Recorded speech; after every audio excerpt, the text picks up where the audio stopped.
Então nós fazemos um convite a todos os jovens que estão sentados em cadeiras para sentar aqui, ó, e deixar um lugar para os adultos. Pode sentar aqui ao redor do palestrante, ele gosta muito. Vai liberando o lugar. Vou apresentar uma pequena síntese do currículo do Raul. José Raul Teixeira nasceu em Niterói, estado do Rio de Janeiro. É licenciado em Física pela Universidade Federal Fluminense, mestre em Educação pela mesma universidade e doutor em Educação pela Universidade Estadual Paulista, a Unesp. Exerce o cargo de professor na Universidade Federal Fluminense. Em sua terra natal, Niterói, junto de alguns companheiros, fundou, em 4 de setembro de 1980, a Sociedade Espírita Fraternidade, da qual é diretor.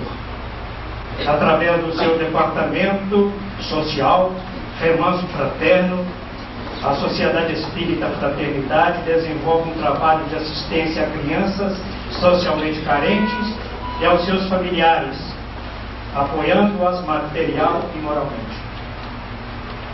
Com seu verbo útil e lúcido, Raul Teixeira é um dos oradores mais requisitados no Brasil e no exterior, já tendo visitado todos os estados do Brasil e mais 38 países, levando a mensagem espírita.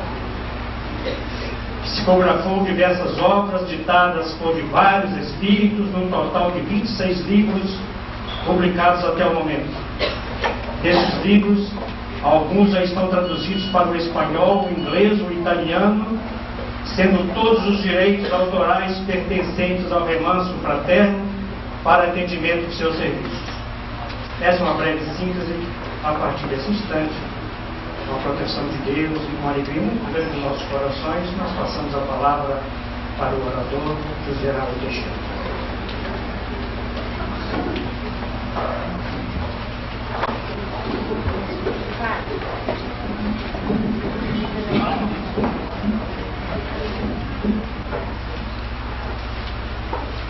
Senhoras, senhores,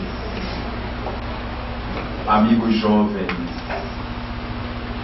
meus queridos irmãos espíritas, que Deus nos guarde e nos mantenha em sua paz. Não podemos duvidar de que é nas páginas luminosas do Evangelho de Cristo onde recolhemos as lições mais nobres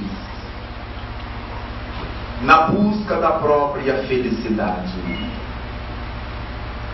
Não há dúvida de que é Jesus, a nossa estrela inspiradora, o estro da canção que nossa alma entoa na busca incansável pela evolução. E é exatamente no bojo dessas páginas que vamos encontrar uma delas que particularmente a mim sensibiliza.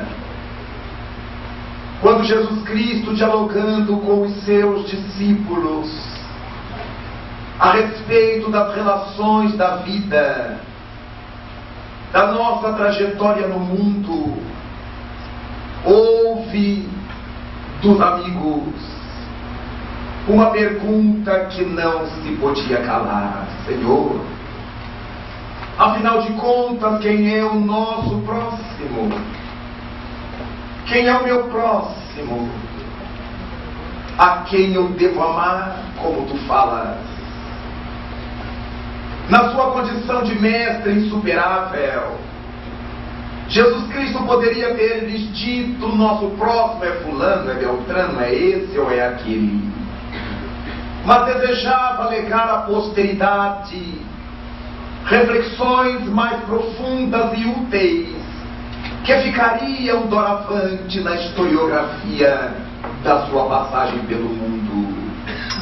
E é por isso que ele narrará um texto que vamos achar, segundo as notas de Lucas, no capítulo 10º, versículos que vão desde o 27 ao 35. Quando o mestre então lhes responde, dizendo: um homem descia de Jerusalém para Jericó, e no caminho foi assaltado por ladrões, que além de o roubarem, feriram-no e o deixaram à beira do caminho, em lamentável estado. Por ali passou logo depois um sacerdote do templo de Salomão, viu o homem caído e persistiu no seu caminho sem dar importância à criatura tombada. Logo depois por ali passará também um levita, que viu aquele homem caído, ensanguentado, deu de ombros e se foi, na busca dos seus interesses. Logo mais passará ainda por ali um cavaleiro, que ao ver o homem caído, desceu da sua limaria, revirou-lhe o corpo e, percebendo-lhe a ferida aberta, tratou-a de asfixiá-la com vinho, e a pensá-la com azeite, que eram elementos indispensáveis a um cavaleiro andante. Este homem era um samaritano, e insatisfeito depois de prestar os primeiros atendimentos, colocou o homem sobre a cavalgadura e conduziu-o até a uma estalagem. Ficou com ele ali durante toda a noite. E no dia imediato, ao sair para atender aos seus afazeres, dirigiu-se ao estalajadeiro, pagou-lhe 2 dinheiros, 2 denários, e disse-lhe se alguma coisa mais gastasse com aquele homem ferido, ao retornar, o ressarciria. E Jesus Cristo conclui a parábola perguntando aos discípulos, afinal, quem é que havia se mostrado próximo daquele homem caído. E os amigos não tiveram dificuldade em identificar que fora o samaritano. Naturalmente que nós já teremos passado por essa parábola um incontável número de vezes e afirmamos com relativa razão tê-la compreendido, porque afinal de contas ela é de uma simplicidade lirial, fazendo-nos perceber que o nosso próximo é o outro. Nada obstante, o cenário que Jesus Cristo pintou para apresentar sua história, as personagens que fez participar dessa história, são de molde a nos trazer as reflexões, a nos fazer pensar e a entender alguma coisa mais que a parábola do samaritano nos permite observar. Poderemos iniciar pelo começo, porque Jesus Cristo, ao narrar a parábola, começa por dizer apenas: um homem descia de Jerusalém. Para Jesus Cristo não era importante saber quem era esse homem. Se era João, Manuel, Joaquim. Para Jesus Cristo não importava saber se era loiro, negro, vermelho, oriental, ocidental.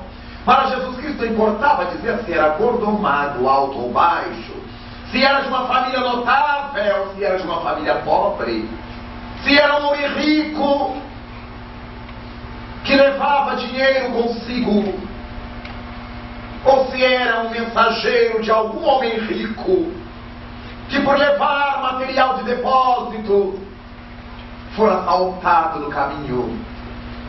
Jesus Cristo não se refere ao seu nome, à sua classe social, à sua condição física. Diz apenas que era um homem. Na realidade social de Israel, tinha que ser um homem do sexo masculino. Uma sociedade machista, como a judaica, em que a mulher jamais poderia sair a cavalo, muito menos para fazer uma viagem. Tínhamos que entender que era um homem masculino. Mas na proposta que Jesus Cristo traz na parábola, esse homem não tinha sexo. Era um ser humano que descia de Jerusalém para Jericó. Mas quando pensamos nessa proposta, em que um homem descia, nós podemos pensar que Jesus Cristo foi perfeito na sua especificação geográfica, porque Jerusalém ficava no alto, Jericó ficava no baixo. Nada obstante, em outras circunstâncias, ele não fala da mesma maneira. Por isso, ele poderia ter dito: o homem seguia de Jerusalém para Jericó. Um homem ia de Jerusalém para Jericó. Um homem rumava, um homem viajava, um homem cavalgava. Mas ele prefere dizer: desde as notações do aramaico, o verbo é este: descer. E por que razão Jesus Cristo fez tanta questão de estabelecer o verbo descer, para caracterizar uma viagem frustrada de um homem que foi assaltado. Bastará pensar no que significava a época Jerusalém e Jericó no imaginário do povo judeu. Jerusalém, a velha cidade judaica, tinha a sua localização, como tem, a quase 1000 metros acima do nível do mar Mediterrâneo. E ao tempo do rei Salomão, foi construído no alto do Monte Moriá o templo dedicado a Yahvé, ao Senhor, aquele que é. E no topo do Monte Moriá, erguido o templo, a sinagoga maior dos judeus. O templo albergava em seu seio a casta do sacerdócio judaico, desde o sumo sacerdote até os sacerdotes outros, que se revezavam a cada 4 horas para servir ao Senhor no templo do Monte Moriá. A sinagoga maior, o templo de Salomão, na sua parte mais expressiva, era composto por 2 grandes salas. Uma sala era chamada o Santo, a Sala do Santo, onde estavam os rolos com os ensinamentos. Numa mesa as alfaias, noutra mesa o candelabro de 7 braços, representando as bases heptenárias da crença judaica. Mas na outra sala estava a Arca da Aliança, e dentro dela as tábuas da lei, recebidas por Moisés. Era no Santo dos Santos onde morava Jeová. Era ali a casa de Deus. E o sumo sacerdote entrava no Santo dos Santos uma única vez ao ano, numa cerimônia notável de prestação de reverência àquele que é, ao Senhor Yahvé. E por isso, a época Jerusalém representava o que hoje significa para os irmãos islâmicos a cidade de Meca, a cidade mais sagrada, na qual, pelo menos uma vez na vida, o islâmico deve visitar. Representava Jerusalém, o que hoje representa para os católicos romanos a cidade do Vaticano. Então, era ali a cidade sagrada por excelência. Era ali em que vivia Deus, no Santo dos Santos, na sinagoga maior, ou templo de Salomão, erguido no topo do Monte Moriá. Mas Jericó, levantada no Vale do Jordão, há muito tempo, tinha uma história bastante diferente. Conforme nos narra o primeiro versículo do capítulo 9 do primeiro livro dos Macabeus, o notável general Baquides teve ensejo de erguer as grandes muralhas de Jericó. Imaginemos há quanto tempo, porque Josué, que era assessor de Moisés, conseguiu derrubar as muralhas de Jericó com as trombetas famosas, como diz o Velho Testamento. Vejamos a idade de Jericó. Herodes abençoou a cidade construindo um palácio suntuoso, luxurioso. E logo depois, numa das montanhas por trás da cidade, construiu uma cidadela chamada cipro, em homenagem à sua vaidade, à sua luxúria. No topo da montanha ficava a cidadela de Cipro, dentro da cidade de Jericó. Jericó era então a cidade dos cambistas, onde o dinheiro rolava fácil. Cambistas que, à época, comparados com hoje, seriam os nossos banqueiros. Jericó era a cidade dos grandes cambistas. Era ali que se trocavam as moedas de todas as partes do mundo antigo em seu redor. Era ali que viviam os homens mais ricos da região, os homens mais ricos da Judéia. Não esqueçamos de que foi em Jericó que Jesus Cristo teve o célebre encontro com Zaqueu, o cobrador de impostos, atormentado pelo complexo de culpa, e que de pequena estatura, sem poder ver ao mestre, subiu num plátano na família dos sicômoros, para que de uma das suas galhagens pudesse ver o mestre passar. O mestre deseja ter com ele, salva-lhe a vida, renova-lhe as disposições da alma. Foi em Jericó. Em Jericó estavam os grandes mercados, tudo quanto excitava a vida material. Era a cidade de Mamon, era a cidade das coisas perecíveis e saborosas da época.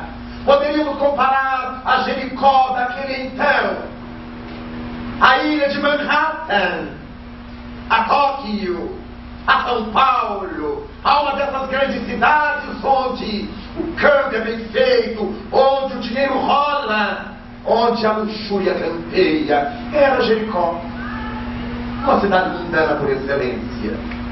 Daí, Jesus Cristo utilizava as duas.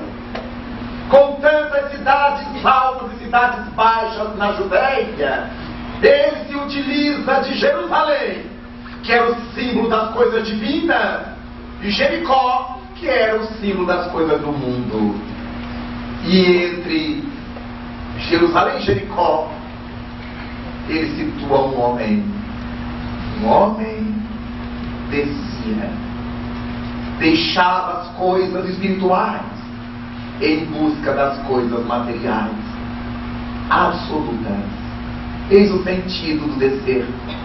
Todas as vezes que alguém abre mão das coisas do espírito em favor das coisas do mundo, fatalmente sofrerá pelo caminho os assédios, a violência, a agrestia, das perturbações, das obsessões, da tormenta, da patologia, que começa no próprio indivíduo descompensado e que se estende por todos aqueles que, não sintonizando com ele, servirão de instrumentos para atormentá-lo ainda mais.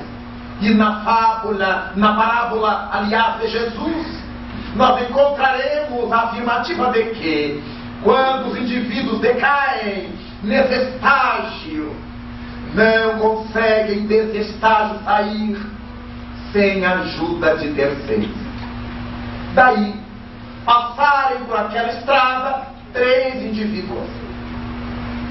Mas Jesus Cristo queria deixar alguma coisa a mais, ao permitir que refletíssemos a respeito do nosso próximo, os mais variados tipos de próximos que nós temos.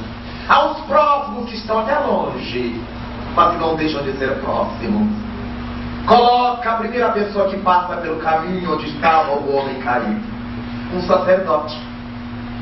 Por que ele vai pensar um sacerdote? Porque a criatura humana, não só naquele tempo, mas até hoje, avalia os outros pela posição que ocupam na sociedade. As criaturas olham aquele que está lá, como eu gostaria de ser, como eu gostaria de estar ali, como eu gostaria de ser o príncipe, a rainha, o rei, o jogador de futebol, o artista. Nós somos assim. Invejamos a posição dos outros sem saber que são apenas posições sociais, que nada tem a ver com a realidade do que aquelas pessoas são. Jesus Cristo sabia que no imaginário judaico, um sacerdote que vivia intimamente com Jeová, atendendo ao Senhor dos Senhores, no templo maior de Israel, tinha que ser uma pessoa acima do bem e do mal. Tinha que ser alguém acima de qualquer suspeita. Não se refletia que era um ser humano. Fazia parte. Os que auxiliavam a divindade, dessa mesma divindade acreditava o povo.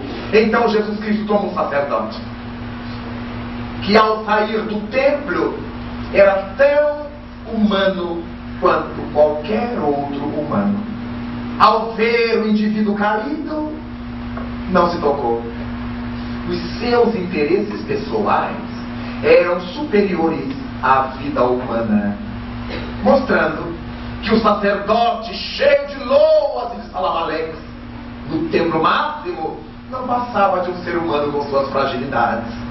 Logo depois veio um outro sacerdote, porque um levita era um outro nível de sacerdote no templo, com tarefas menores. Não era tão graduado quanto os sacerdotes propriamente ditos, por isso eram chamados de levita. Mas era alguém que estava ao lado do Senhor, que laborava no templo, e que também passa de largo, e nem vai saber o que é que aquele homem sofria e de que precisava. Os seus interesses, o que lia na mente, na alma, no coração, para ele era superior à vida humana. E passa de longe o levita, como passou de largo o sacerdote. Mas logo depois Jesus Cristo coloca uma terceira personagem na história. Ele podia ter apanhado um homem de Dalmanuta, mesmo de Jerusalém. Ele podia ter apanhado um homem de Nazaré, de Bereia, de Betsaida, de Cafarnaum. Mas de propósito, ele apanhará um homem da Samaria. Mas por que razão? Primeiro ele tinha mostrado que nem tudo que reluz é ouro, que aquilo que parece nem sempre é. Os sacerdotes do templo eram tão banais quanto as pessoas do mundo. Nada os diferenciava, a não ser a hierarquia do lado de fora, a hierarquia mentirosa do mundo. Mas aí, quando chega na palavra de Cristo um samareu, um samaritano, ele faz com que a nossa mente revolva a história. Porque os judeus tinham horror aos samaritanos, do que eram correspondidos. Os samaritanos tinham horror aos judeus. Mas essa história começa longe, porque pelos idos do ano 720 a.C., Salmanaser, que era rei da Assíria, invade Israel e retira do norte de Israel 10 tribos e leva as escravas para a Síria. E nesse vazio regional, Salmanaser coloca elementos levados da Babilônia para ali, de outras terras, de outras regiões. Era uma sociedade agropastoril que toma conta daquela região que passa então a chamar-se Samaria, que significa torre de fogo. E a partir daí os anos se dobram. Era um povo pagão, segundo a visão judaica. Somente 200 anos antes de Jesus é que os judeus conseguem fazer dos samaritanos crentes no judaísmo. Resistiram durante tanto tempo. 200 antes de Cristo eles aceitam o judaísmo à força, mas aceitam somente os 5 livros atribuídos a Moisés: o Gênesis, o Êxodo, o Deuteronômio, o Levítico, o Número. E a partir daí, porque nenhum desses livros afirma que Jerusalém é uma cidade santa, os samaritanos não vão louvar a Deus no Monte Moriá, não vão louvar ao Senhor em Jerusalém.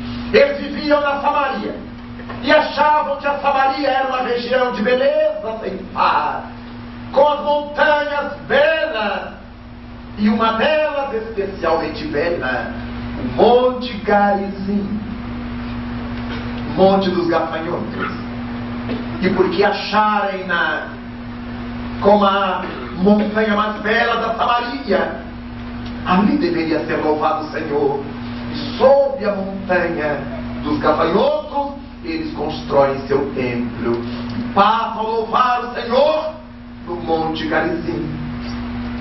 No passar do tempo, os judeus retornam do seu cativeiro na Síria, e vai novamente a descendência dos antigos sequestrados, ocupando aquelas regiões, e se depara ali com o povo que há muitos séculos tomara conta da região que se torna seu país. Mas os judeus tradicionais passam a abominá-los. Primeiro, porque eram mestiços, babilônios e outras raças que se mesclaram. Segundo, porque não louvavam o Senhor como eles, judeus, louvavam. Então os judeus faziam de tudo para tê-los longe.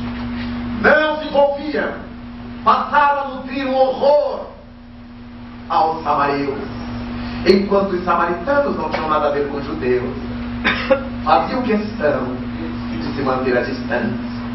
Então os judeus mantinham a imagem do samaritano como sendo pessoa de má vida, e ele queria mostrar que as aparências enganam. Os judeus que eram tidos como santos eram banais, e um samaritano que era tido como de má vida foi aquele que se condoeu, que se moveu intimamente, que deteve sua marcha, que renunciou ao seu caminho e que foi atender ao homem caído. O preconceito contra os samaritanos fez com que as traduções estabelecessem que era a parábola do bom samaritano. Se havia um bom samaritano, que os outros não prestavam, Jesus Cristo jamais falaria uma parábola do bom samaritano, como não falaria a parábola do mau sacerdote. Era um sacerdote, era um ser humano, era um samaritano. O que nós encontramos hoje, a parábola do bom samaritano, dá-nos a entender que os samaritanos não eram bons e saiu do meio deles um. O próprio Jesus Cristo, criado em Nazaré, suportou essa pecha, porque o povo dizia: o que é que pode sair de bom de Nazaré? E ele era filho de Nazaré, de uma nazarena, foi criado lá.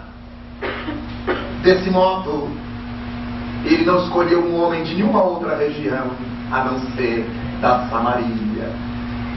Nos lembramos de um episódio narrado pela Boa Nova, quando Jesus Cristo com seus discípulos passava pela região de Samaria, pela estrada que serpenteava entre as montanhas do Garizim e o Monte Ebal, até que pararam numa região onde se localizava o Poço de Jacó. O Poço de Jacó havia sido aberto pelo velho patriarca Jacó 2000 anos aproximadamente antes de Jesus.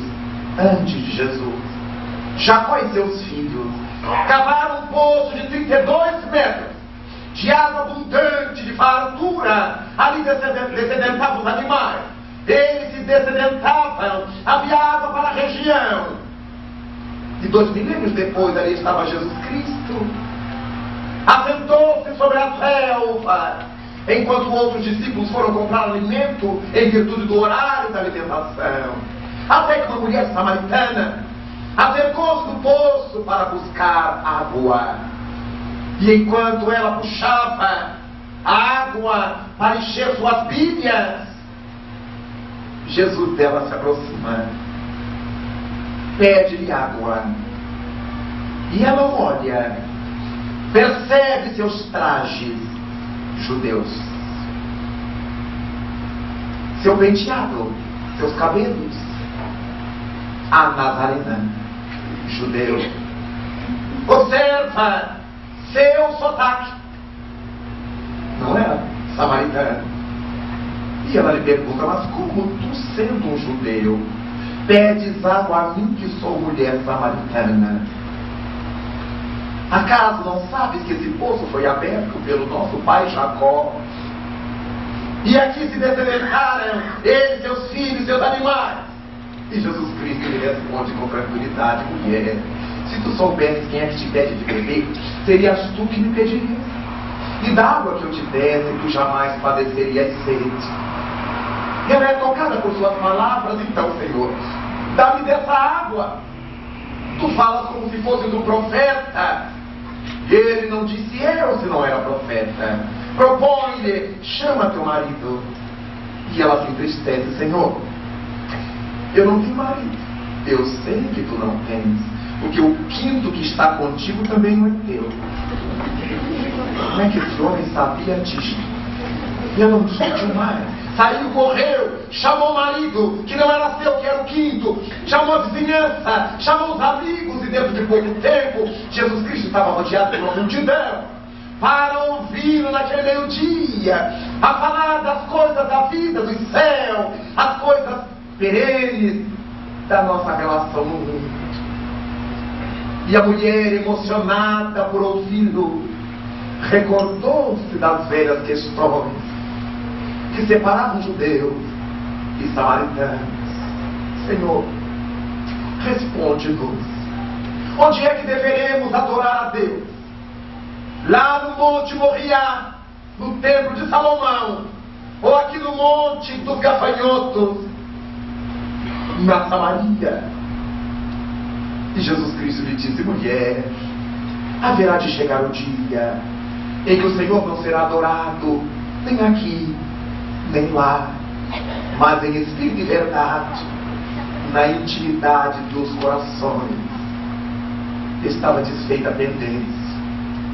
Não há lugar para se adorar a Deus, porque Deus se acha em toda parte, preenchendo todos os vazios, se é que existe vazios no universo.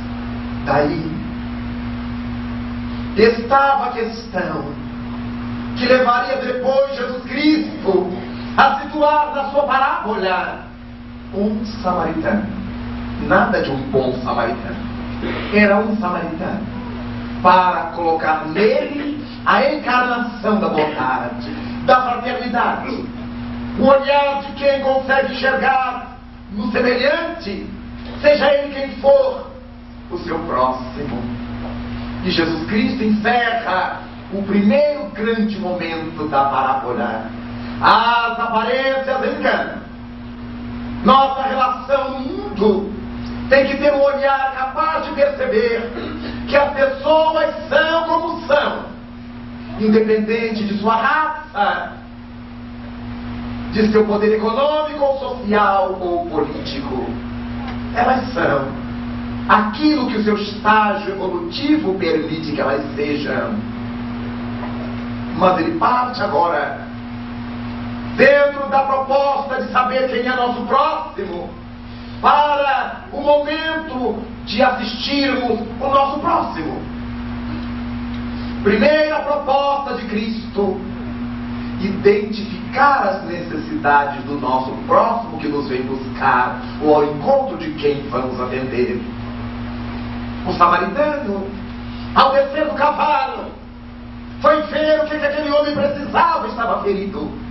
Primeiro socorro, atendimento à primeira necessidade, estancar o sangue com vinho, que é ácido, com azeite, para suavizar a ferida. Primeiro socorro. Quantas vezes, trazendo a questão para a nossa realidade espírita, as pessoas que vêm à nossa casa, às nossas instituições, para serem atendidas, às vezes não temos a habilidade, a acuidade de perceber por que é que elas nos procuraram. O que é que elas estão querendo da nossa casa espírita? Nós, os espíritas, temos uma mania de gostar de falar. A pessoa entrou, a gente já começa a falar. Veio o evangelho, você tem que ver a reunião, você tem que... Mas a gente não ouviu o que a pessoa foi buscar. De repente o entregador dá conta de luz. Então, quantas vezes as pessoas chegam à nossa casa espírita e nós já achamos que elas querem farnel, que elas querem passes. Às vezes elas querem conversar. Há pessoas que estão nos procurando para desabafar. Mas nós queremos é falar. A gente demorou o evangelho todo. Como é que vai falar? E a pessoa não nos deixa falar. E os espíritos ficam irritados, porque eles não conseguem falar. Mas a pessoa veio falar-nos. Ela quer ouvidos que as escutem. É hora da gente escutar as pessoas. O que a gente tem para falar vai ter tempo e oportunidade para falar. Então deixemos que a criatura fale. Muitas vezes depois que ela fala e descontrai-se, ela se despede e vai embora. Ela queria falar, ela precisava desabafar. Há outras pessoas que procuram a casa espírita, elas não querem falar nada. Elas chegam chorando e dizem assim: me diga alguma coisa. Que mensagem você tem para mim? Elas sentam-se e querem ouvir. Aí a gente solta todo o latim que tem, o grego todo que tem, lê, porque ela foi ali para ouvir. Ela precisa preencher seus vazios mentais com a mensagem que a gente tenha para lhe dar. Há outros que procuram a nossa casa porque tem fome de comida. Não adianta eu fazer discurso para ela, porque a gente está falando de Jesus e ela está sentindo um cheirinho de alguma coisa. Há outras que chegam à nossa casa espírita não é porque queiram falar, ou que queiram ouvir, ou porque tenham fome de comida, mas porque estão doentes. Doentes da alma, cansadas, com planos macabros de matar ou de morrer. Elas vão buscando a última corda, elas vão buscando a última solução. Elas querem saber o que é que esse espiritismo lhes oferece. E ninguém nos vem dizer que quem não chega ao espiritismo pelo amor, chega pela dor. Isso é mentira. Isso é uma tontura que a gente ouviu alguém dizer e sai repetindo sem refletir. Chegar pelo sofrimento ao espiritismo, muita gente chega lá pelo amor, jamais. Como é que uma pessoa que não sabe o que é espiritismo já chega amando? Eu cheguei amando esse seu espiritismo. Eu estou aqui porque eu amo. Eu não sei o que é não, mas eu já amo. Ninguém chega ao espiritismo por amor. Pode chegar por qualquer outro motivo, menos por amor. Tanto que nós que estamos aqui há dezenas de anos ainda não aprendemos a amar o espiritismo. Imaginemos alguém chegar por amor. Já seria o dono da casa, o presidente, a dona de tudo, porque já chegou amando o espiritismo. E a gente luta para amar. E antes, para respeitar o espiritismo. Nós estamos estudando todo dia a mesma coisa, ouvindo falar todo dia a mesma coisa, falando para os outros a mesma coisa todo dia e mantendo todo dia o nosso velho estilo de vida mundano. Daí então, ninguém chega ao espiritismo que ama o espiritismo. A gente chega e se admira com ele. E é chocado positivamente pelas coisas maravilhosas que a gente nem sabia que existiam e que o espiritismo nos apresenta. E sim, nós somos tomados por uma profunda admiração. Mas entre admirar e entender, entre entender e amar, existem distâncias siderais. Daí, as pessoas que chegam precisam ser sondadas por quem as atende para perceber qual é ou quais são as suas necessidades que trazem-nas à instituição. Nada de começar fazendo sermão. Nada de começar oferecendo passes. A espírita que já anda de mãozinha assim, doida a dar um passezinho. Às vezes a pessoa nem quer receber passe. A gente sabe que na nossa casa espírita terminou a palestra, muita gente se levanta e vai embora. Não quer receber passe, não precisa de passe. Às vezes nem crê nisso. Gosta de ouvir a mensagem, mas não quer saber ninguém com a mãozinha em cima dele. Mas os espíritas, se não estender a mãozinha, ele já está doente. Daí, há outros confrades que dizem: aqui na nossa casa a gente não dá o peixe, a gente ensina a pescar, o que é outra grosseria. Como é que chega uma pessoa com fome e a gente não dá o peixe? Pelo menos o primeiro tem que dar, senão não tem força de segurar o anzol. Ao invés de pescar, é o peixe que puxa ela. O indivíduo está com tanta fome. Então nós deveríamos dar o primeiro peixe e ensinar a buscar os outros peixes. A gente vai repetindo coisas que ouve os outros falarem sem raciocinar. E o que mais me intriga é que o Espiritismo é a doutrina da razão, que a gente usa tão pouco. Tão pouco. Então, é tão importante saber receber quem chega. O que é que você quer de nós? Lembremos-nos de Jesus. Ele que nos conhecia profundamente, que sabia quais eram nossas necessidades e buscas. Todos os indivíduos que iam até ele perguntava: que queres de mim? Que queres que eu faça? A que vens? Mesmo sabendo, ele nos ensinou a receber as pessoas. Há outros que chegam assim no nosso meio: eu já sei, já olhei, já bati os olhos, já sei. Não sabe nada. Não é todo mundo que tem cara de cachorro baio, de cachorro vira-lata, que está querendo passe, não. Às vezes a pessoa tem aquela cara mesmo, sabe que eu tinha. A pessoa tem aquela cara, está sempre sofrendo. Olha a cara. As pessoas estão sempre rindo e são doentes. Mas a gente tem essa mania de mediunidade. Quando eu bato o olho, bato o olho em verdade. Mas aí as pessoas, quando bateu o olho, quando bateu o olho em mim. E já notaram que a gente só bate o olho para ver o que não presta? Quando eu bato o olho em alguém, já sabia, não prestava. É raro encontrar alguém que diga: quando eu bato o olho, eu descubro os trabalhadores de Cristo. Bati o olho e já sabia que ia servir a causa do bem. Nunca. Quem bate o olho é para ver o que não presta. Ah, eu já sabia, porque quando eu bati o olho, já vi tudo. Aí Jesus Cristo nos diz assim: quando os teus olhos forem bons, todo o teu corpo terá luz. Esse negócio de bater o olho é um problema, porque diz que os nossos olhos não são bons. Nossos olhos não são os olhos da cara, é a nossa maneira de ver, são os olhos da mente. Como é que eu encaro os outros e as situações? Quando os teus olhos, teu olhar, teu modo de ver for bom, todo o teu corpo terá luz. Porque isso indicará que eu estou evoluindo, que eu estou crescendo. Meu perispírito, meu corpo espiritual brilhará, refletindo esse estágio, esse nível ao qual cheguei. Daí então, Jesus Cristo nos chamando a atenção para prestar atenção na necessidade de quem chega antes de oferecer o que a gente quer dar. Quando nós fundamos a nossa casa espírita em Niterói, há 26 anos, os companheiros das diversas equipes de trabalho começaram a fazer reuniões para discutir como é que iríamos desenvolver tal coisa, tal outra. E eu gostava de participar dessas discussões, porque eu aprendia, dava ideias. E numa dessas ocasiões, eu chegava de uma viagem ainda cedo, era um domingo à tarde, deixei as coisas em casa e corri para o centro para participar ainda aqui no finalzinho da reunião. Cheguei. Eles tinham começado com atraso, ainda peguei um bom pedaço da reunião. Eles estavam discutindo o que é que a gente ia servir aos assistidos. Naquela época nós atendíamos a uma das favelas da nossa cidade. Atendimento esse que começou bem antes de fundarmos a nossa casa espírita. A nossa casa espírita foi fundada em razão desse trabalho social.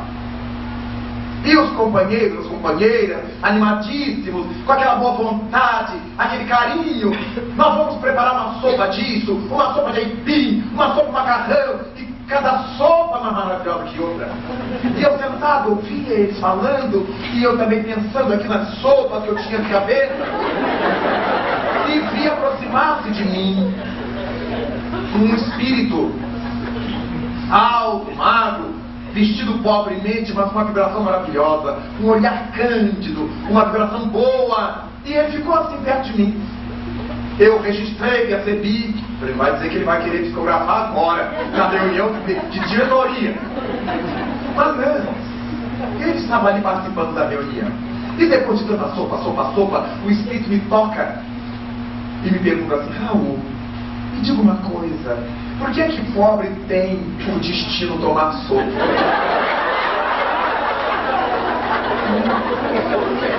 Eu nunca tinha pensado nisso.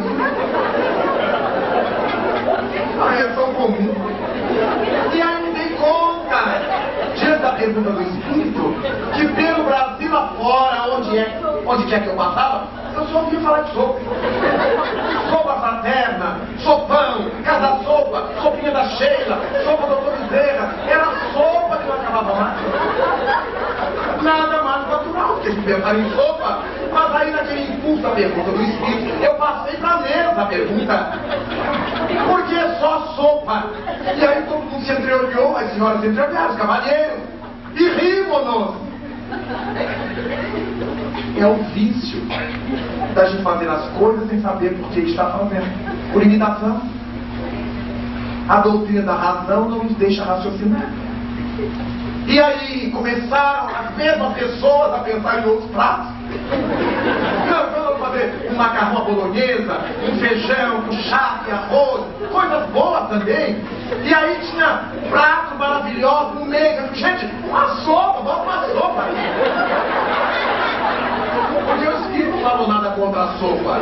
Ele estava perguntando por que só sopa. Se a gente dissesse que sopa é mais barato, não é. Para alimentar uma pessoa que está com fome, a sopa tem que ter carne, massa, legume, tem que ser uma sopa poderosa. E às vezes sai mais caro do que o macarrão à bolonhesa, que é um prato barato, porque a gente moe carne de segunda, a gente compra para nossa casa carne de segunda, e fica boa do mesmo jeito, e é saborosa do mesmo jeito. Ninguém faz carne moída de filé mignon.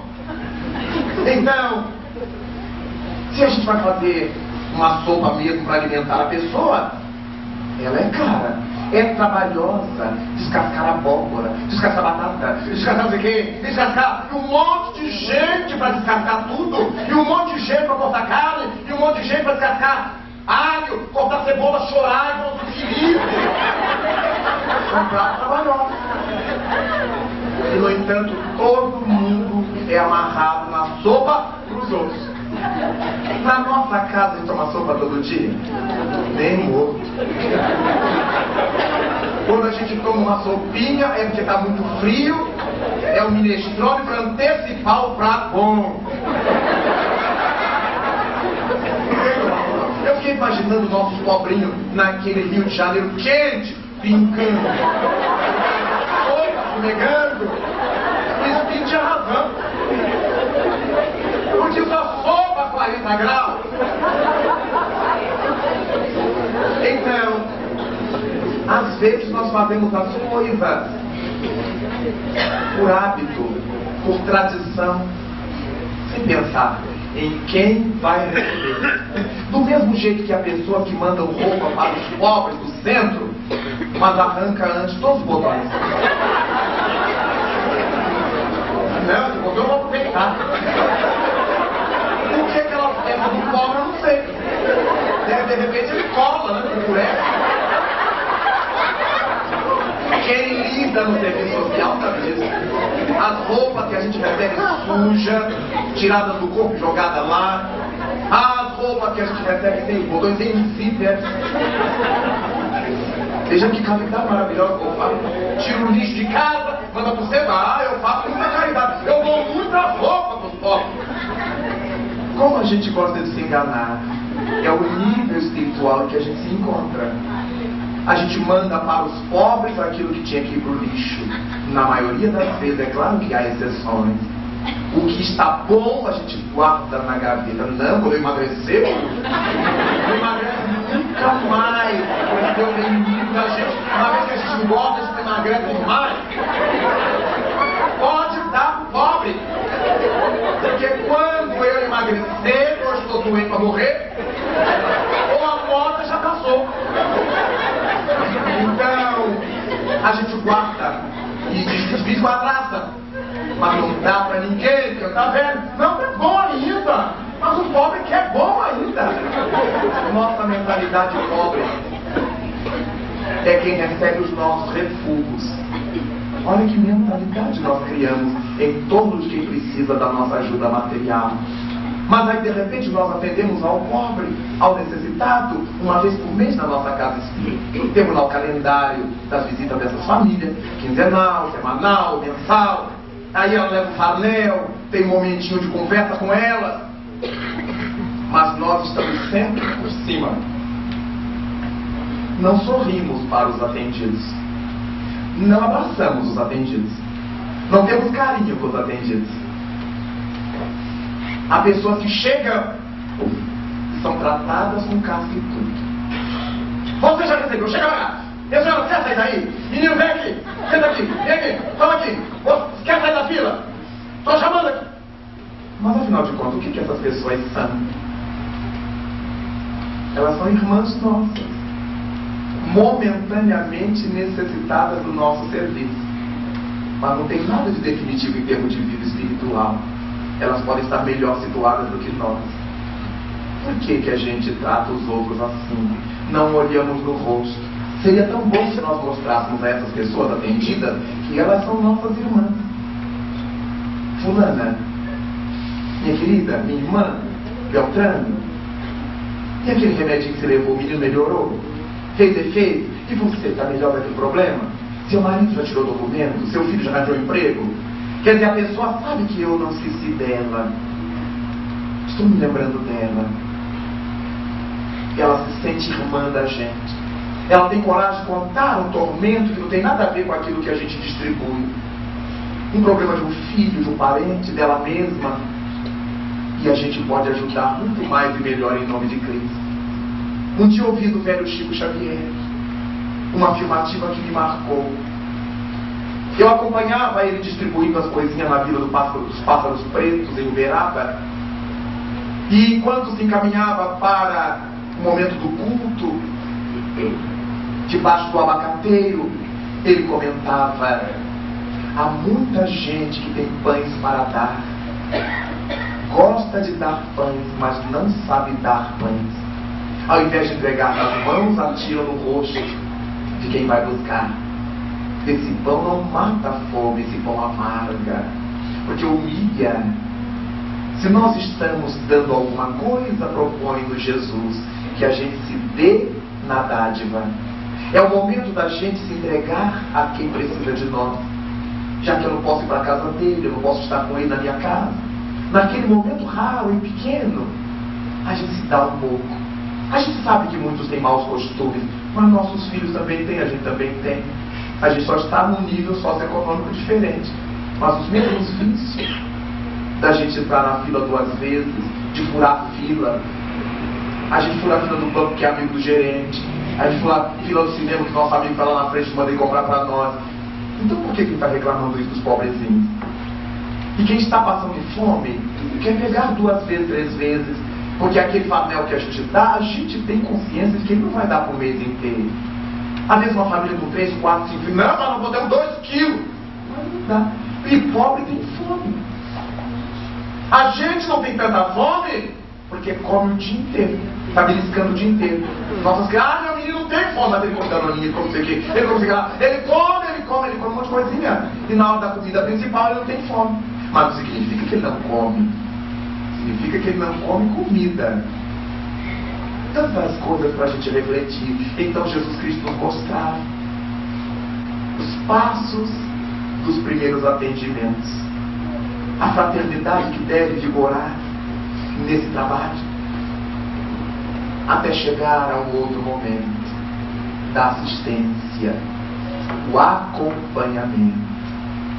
O que eu falei há pouco. Como é que foi? Melhorou? E o menino? E o emprego? E a carteira já tirou? Isso se chama acompanhamento. O meu atendimento não acabou naquele momento que eu me despedi da pessoa. Nós vamos discutir com a nossa equipe o que a gente pode fazer. Essa pessoa está precisando. Esse menino está doente.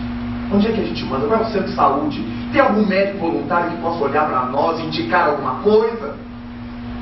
nós temos preocupação e ocupação com essas pessoas. Acompanhamento. O samaritano acompanhou, levou até a estalagem, se responsabilizou pelos gastos e se comprometeu em voltar caso houvesse maior necessidade. Então, nessa figura, Jesus Cristo está falando do acompanhamento. É natural pensar, meus irmãos, que nos dias em que nós estamos vivendo, principalmente em nosso país, nós não podemos parar na beira da estrada, pegar uma pessoa que está caída, pôr no nosso carro e levar para o hospital. Porque se ela morre no caminho, nós enfrentamos o processo. E a voz popular diz assim: morto não fala. Nós, os espíritas, sabemos que fala. Só que a justiça não vai aceitar eu chegar lá e dizer: olha, ele se comunicou na minha sessão e disse que não fui eu. O delegado vai ser engraçadinho. Daí então, nós não podemos fazer isso. Os serviços públicos de saúde pedem que a gente não deixe no acidentado. Espere chegar o corpo de bombeiro, a ambulância, porque podemos causar um problema maior, a coluna, isso, aquilo. Mas hoje, na era do celular, nós podemos ligar para 190, chamar a polícia, 193, chamar o bombeiro, ligar para a ambulância e ficar esperando para ver se chega. É a nossa cota. Ah, mas eu tenho horário. Mas o que é o nosso horário diante de uma vida humana? Conta Chico Xavier que um dia, ainda em Pedro Leopoldo, ele atendeu até muito tarde no centro espírita. Atendeu quase até o dia amanhecer. Correu para casa, arrumou suas coisas, banhou-se, alimentou-se e correu para a fazenda Modelo para trabalhar. Já saiu atrasado. E passos largos pela estrada de barro. E quando ele está passando por um dos promontórios de Pedro Leopoldo, na beira da estrada, ele ouve uma mulher que o chama lá do alto: ô Chico! E ele se volta e ela acenou com a mão chamando-o. E ele gritou: não posso, estou atrasado. E continuou a caminhar e deu-se com Emanuel, seu guia espiritual. E Emanuel lhe perguntou: mas Chico, você sabe o que ela quer? Mas meu irmão, estou atrasado. Então Chico, você já está atrasado. Não vai ser ela que vai atrasar. Verifique o que ela quer, meu filho. E diante desse argumento, Chico deu meia volta, subiu para o promontório, e ela disse-lhe, mostrando-lhe uma receita psicografada: eu estive ontem lá no centro, e os espíritos me mandaram tomar esse remédio, mas eu não posso comprar, Chico. E o Chico viu que também não tinha um centavo para dar-lhe. E Emanuel propôs: diga a ela que 3 vezes ao dia retire um pedacinho desse papel e tome com água. Claro que eles iam magnetizar a água. E o papel era o efeito psicológico dela sentir que estava tomando alguma coisa. Que a pessoa toma água e não acredita que na água tenha alguma coisa. A mente. O efeito placebo. Daí o Chico orientou-a, ela agradeceu, beijou-lhe as mãos. E ele desceu, apavorido, e quando estava longe de novo, Emanuel lhe disse: Chico, dê uma olhada para trás. E ele olhou lá para o promontório, ela está dando adeus e dizendo: vá com Deus, seu Chico. E saíam de sua boca lufadas de fluidos luminosos na direção de Chico. Ele se emociona e Emanuel diz: veja, meu filho, se você não tivesse ido. E ela tivesse gritando: vá do diabo! O que é que ela estaria emitindo? Com isso, então, as relações humanas, nosso próximo, como nós, ama ou odeia. Não significa isso dizer que eu sou obrigado a atender as pessoas na hora que as pessoas querem. Mas há momentos que a gente não atende porque não quer, porque a gente pode. Se a gente encontrasse uma amiga: vamos tomar um cafezinho, vamos ali, é rapidinho, a gente iria. Vamos ver o carro que comprei, é rapidinho. E a gente iria e ligaria para o emprego: olha, eu estou aqui no trânsito, é rapidinho. E a gente chega atrasado no emprego: olha, eu tive problema de saúde, ele se mata para mentir. Mata a família inteira, que uma tia que morreu lá, não sei onde, eu tive que ir. Mentira. Foi viajado, viu até tarde, a estrada estava engarrafada. Nós matamos a família inteira para ficar bem na foto. Quando é para atender a uma pessoa, aí a gente nunca tem tempo. Veja a nossa relação com o próximo, como é patológica. A gente atende como vai ter, quando vai ter repercussão. Todo mundo está vendo. Mas se a gente estiver sozinho, a gente faz como um sacerdote. A gente passa de largo. Como levita, a gente passa de largo. Deste modo, não se trata de colocar Deus e Mamon como inimigos. Não é essa a proposta de Cristo. Nós somos assaltados nessa descida quando nós descemos só. Mas seria tão importante se aprendêssemos a colocar Mamon a serviço de Deus. Mamon não é mal, o dinheiro não é mal, a fortuna não é má, a posição social em si mesma não é má. Mal é o indivíduo que usa mal essas posições, esses recursos. Daí vale a pena pensar no que nos dizem os Espíritos do Evangelho segundo o Espiritismo, ao propor-nos: é chegado o tempo de sacrificar os vossos trabalhos, sacrificar as vossas ocupações úteis, as vossas ocupações fúteis. É tempo de sacrificar todas as vossas coisas. Aprendemos a entender que sacrificar é uma coisa sofrida, porque a ideia de sacrifício que nos chegou através dos tempos é uma ideia de sofrimento. Mas a origem não. Todas as vezes que os povos primitivos faziam oferendas às divindades, essas oferendas ficavam sagradas, porque eram pertencentes à divindade. Se elas tinham ficado sagradas, aquela oferenda se convertia num sacrifício. Ao longo do tempo, não só flores, não só fruto, não só pedra, não só flor, folha, mas também o sangue animal passou a ser oferecido a divindades materiais, violentas, e depois vidas humanas. E a ideia de sacrifício foi tomando esse caráter de morte, de sofrimento. Mas sacrificar veio do latim sacrum facere, fazer sagrado. E é isso que os Espíritos nos propõem no Evangelho segundo o Espiritismo. Não é de sofrer nos nossos trabalhos, nem de abrir mão dos nossos trabalhos. É de fazer com que as nossas ocupações se tornem sagradas. O nosso trabalho é útil a quem o recebe. Se eu sou dona de casa, se eu sou enfermeiro, engenheiro, médico, professor, seja o que for, que eu faça querendo servir ao meu semelhante, querendo que o meu trabalho se torne algo útil aos outros, eu estou tornando-o sagrado. Estou oferecendo a Deus meu esforço, meu conhecimento, minha sabedoria, meu intelecto.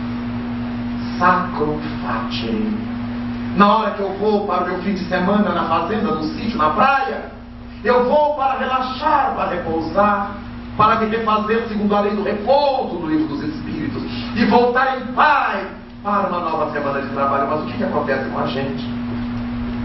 A gente vê que as pessoas saem no fim de semana para beber, para usar drogas, para transação sexual, e voltam desesperadas. E na estrada, se elas estão de carro, elas cruzam pelo acostamento, elas cortam por onde não devem, elas dão sinal de dedo para os outros, elas estão enfermizadas, estão voltando a lazer. Como é que essa semana vai começar com essa pessoa desesperada? Então ela não fez sagrado o seu descanso, não foi útil o seu descanso, porque ela usou aqueles dias de folga para se atormentar. Então Cristo nos está chamando a colocar Mamon, as coisas do mundo, a serviço dos interesses de Deus, já que descansar é uma lei de Deus, conforme aprendemos no Livro dos Espíritos, lei do repouso. É dessa forma, meus queridos irmãos, que nós começamos a pensar na parábola do samaritano e a verificar a partir dela como estamos nós. Se estamos descendo de Jerusalém para Jericó, se estamos abrindo mão das coisas do alto, na busca desenfreada das coisas do baixio, ou se estamos na marcha, na luta, por ascender, por sair da nossa Jericó, na busca de Jerusalém. Foi Cristo que nos disse que um dia a terra inteira será convertida na Nova Jerusalém, que tinha um destino importante em nível espiritual. Foi Ele que lamentou Jerusalém pelos seus hábitos mundanos e negativos. Ah, Jerusalém, Jerusalém, tu que matas os profetas e apedrejas aqueles que te são enviados, quantas vezes, Jerusalém, eu quis amparar os teus filhos, como a galinha guarda sob as asas os seus pintainhos, e tu não quiseste. Dia chegará em que tua casa será derribada e sofrerás, até que possas dizer: bem-aventurados todos aqueles que venham em nome do Senhor. Ah, Jerusalém, Yerushalayim, El-Qud para os árabes. Quantas vezes estamos sendo chamados por Jesus para que Ele nos albergue, não importa qual seja a nossa posição no mundo. Não é o dinheiro que nos faz mal, é o uso dele indevidamente. Não é a riqueza, não é o intelecto, é a nossa indignidade diante das dádivas de Deus. Não é o corpo bonito, o corpo saudável que nos prostitui, é a alma curtida que o habita, que faz o sofrimento do futuro. Nesta hora tão densa do mundo, nesta hora tão amarga, quem é meu próximo? Meu filho, minha filha, meus pais, meus irmãos do lar, a quem a gente costuma tratar tão mal. Os filhos dizendo a seus pais: você tem mais é que me aturar, eu não pedi para nascer. Claro que não pediu. Ele é tão bandido que ele implorou, porque senão seria abortado. A vibração dele é tão ruim que muitas mulheres não suportariam.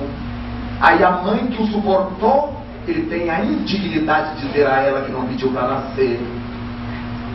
Aí então, como é que eu vou amar o meu próximo lá do mundo se eu digo uma loucura dessas à minha mãe?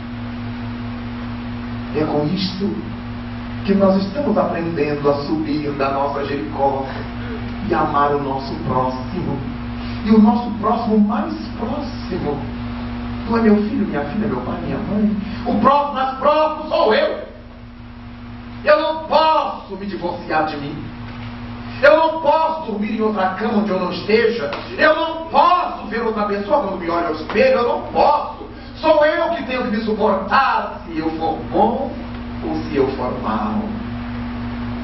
Então seria tão importante que entendêssemos o porquê Jesus Cristo nos propôs: ama teu próximo como amas a ti mesmo.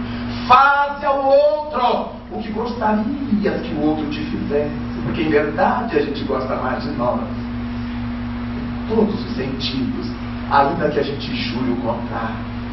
É daí que nesta hora densa da humanidade, de tanta corrupção, de tanta miséria, de tanta prostituição, de tanta AIDS, de tanta loucura, de tanta droga, Cristo nos está chamando hoje a subir, a sair desse charco, dessa Jericó que nos atormenta, para transformá-la numa Jericó que louve o Senhor.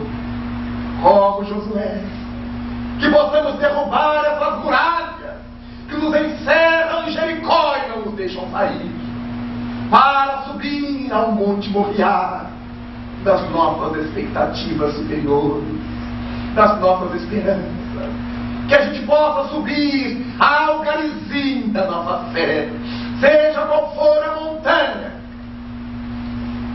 até o Gólgota dos nossos sacrifícios, para sacrificá-los, torná-los sagrados diante do Pai Altíssimo, até que um dia mereçamos o tabor da madrugada luminosa. Nestas horas, meus queridos irmãos, Agradeçamos a Deus por nos haver permitido o Espiritismo.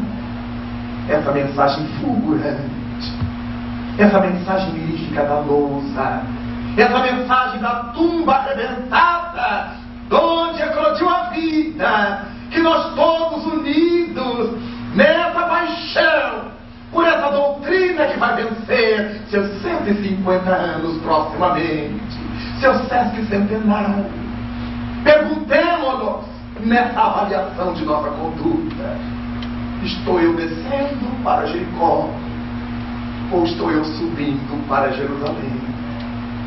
E enquanto refletimos sobre essa realidade da nossa condição espiritual, demos-nos as mãos, nós que somos próximos um do outro, e cantemos a Jesus a nossa mais sentida gratidão.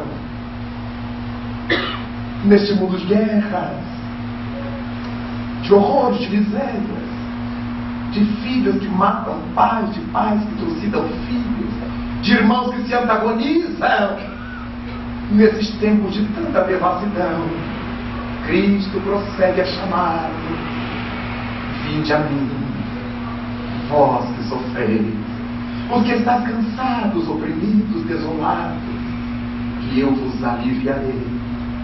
E refletindo sobre isso, mãos unidas, genufletidos diante do altar da vida, digamos ao nosso Senhor: vem, Jesus, divino amigo, vem, vem trazer-nos, Senhor, a tua paz, porque só tu és, Jesus, o nosso abrigo, abrigo que venturas mil nos traz.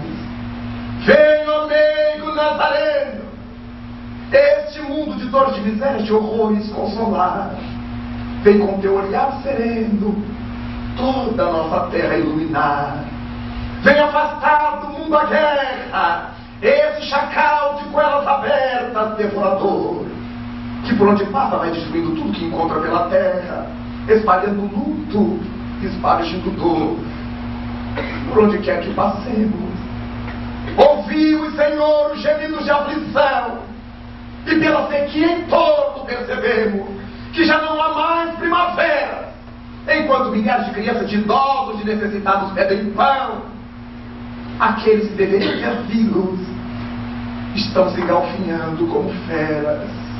Vem, Senhor, vem reflorir os nossos caminhos. Vem, Senhor, vem perfumar os nossos corações. Vem exterminar a dor e fazer calar o tilintar das baionetas, o silvado dos mísseis, o estrondo miserando dos canhões. Vem, Senhor, com teu amor tão profundo, iluminar as nossas consciências e fazer feliz o nosso mundo. Vem, Senhor, vem, Senhor. Muito obrigado, senhores.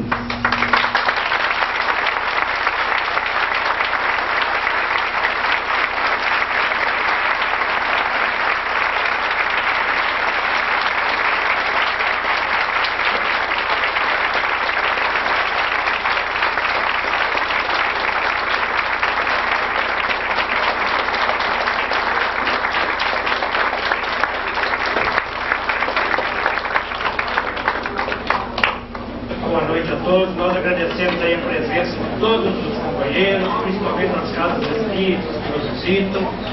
Eu tenho todos uma boa noite. O Raul vai permanecer aqui.